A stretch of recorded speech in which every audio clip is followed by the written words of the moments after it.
Praise the Lord. கர்த்தருக்கு மகிமை உண்டாவதாக.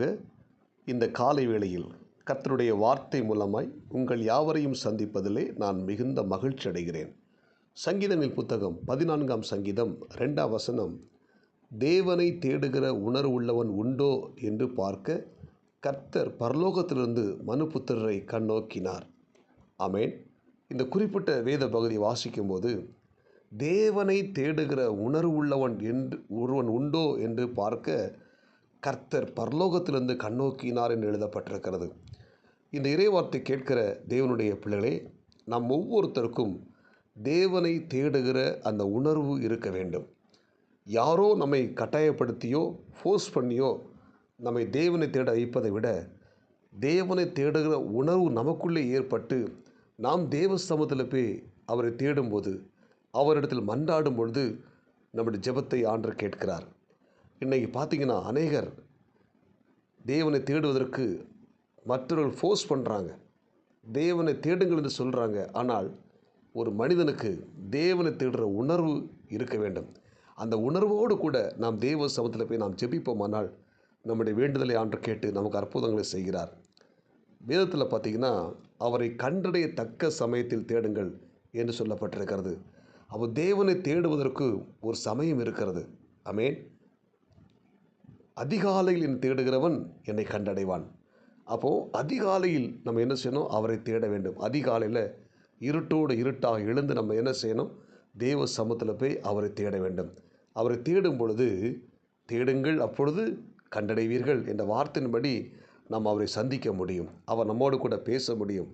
நம்மோடு கூட நம்முடைய ஜெபத்திற்கு அவர் பதில் கொடுக்க முடியும். இந்த இறைவார்த்தை கேட்கிற தேவனுடைய பிள்ளைகள் அதிகாலையில் எழுந்து தேவனை தேடுங்கள். ஆமேன். அப்பொழுது நம்முடைய வாழ்க்கையில் இருக்கிற கஷ்டங்கள், நெருக்கங்கள், வேதனைகள், பாரங்கள், நிந்தனைகள், போராட்டங்கள், தவிப்புகள் எல்லாவற்றையும் மாற்றி நம்மை ஆஸ்வதிக்க நம்முடைய தேவனால் முடியும். எனவே அதிகாலையில் எழுந்து நாம் தேவனை தேடுவதற்கு நமக்கு ஒரு நல்ல ஒரு உணர்வு நமக்குள்ளே உண்டாக வேண்டும். ஆமேன். இந்த புதிய ஆண்டில் தேவன் எதிர்பார்க்கிற காரியம் என்னென்னா, நமக்கு தேவனை தேடுகிற உணர்வு நமக்குள்ளே காணப்படணும். நம்ம ஒவ்வொருத்தருக்கும் தேவனை தேடுகிற அந்த உணர்வு நமக்குள்ளே காணப்படணும். அல்லேலூயா. யாரோ நம்மை கட்டாயப்படுத்தியோ ஃபோர்ஸ் பண்ணியோ நம்ம தேவனை தேட வைப்பதை விட, நாமே அந்த நல்ல உணர்வோடு கூட தேவனை தேடும் பொழுது நம்முடைய வாழ்க்கையில் தேவ கிருபையை பெற்றுக்கொள்ள முடியும். தேவனுடைய அபிஷேகத்தை பெற்றுக்கொள்ள முடியும். தேவனுடைய ஆசீர்வாதங்களை பெற்றுக்கொள்ள முடியும். ஆமேன். இஸ்ரவேல் ஜனங்களை பார்த்திங்கன்னா, அவங்க கர்த்தரை தேடின நாட்களில் அவங்க காரியத்தை எல்லாம் தேவன் வாய்க்க பண்ணார். ஆமேன்.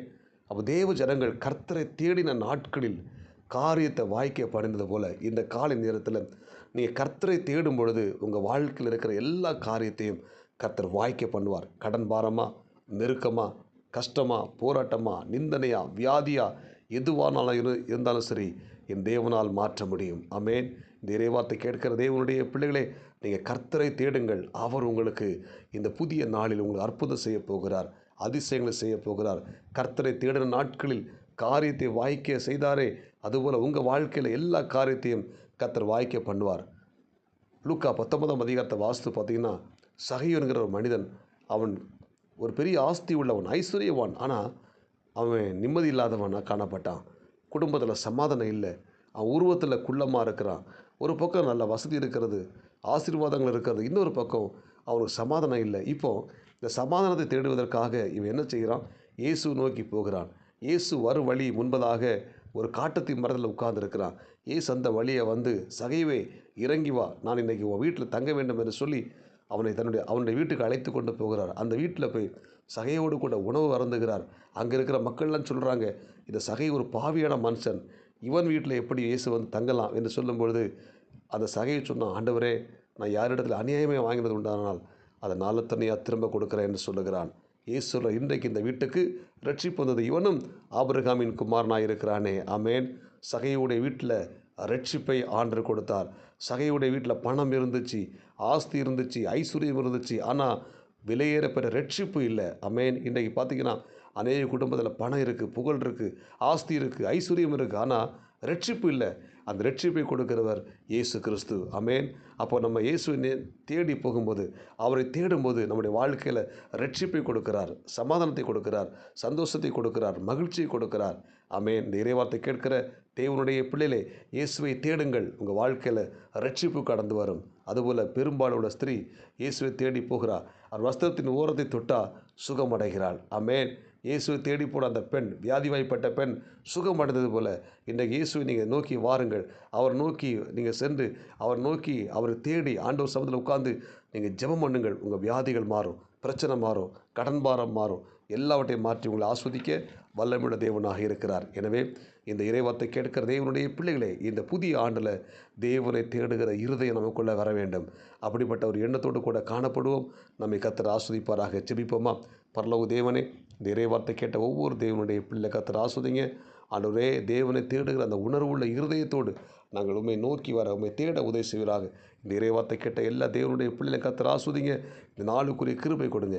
இயேசு கிறிஸ்துவின் நாமத்தில் ஜெபிக்கிறோம் நல்ல பிதாவே, ஆமேன். God bless you. உங்கள் யாவரையும் கர்த்தர் ஆஸ்வதிப்பாராக. இந்த நாள் உங்களுக்கு இனிமையாய் அமையட்டும். ஆமேன்.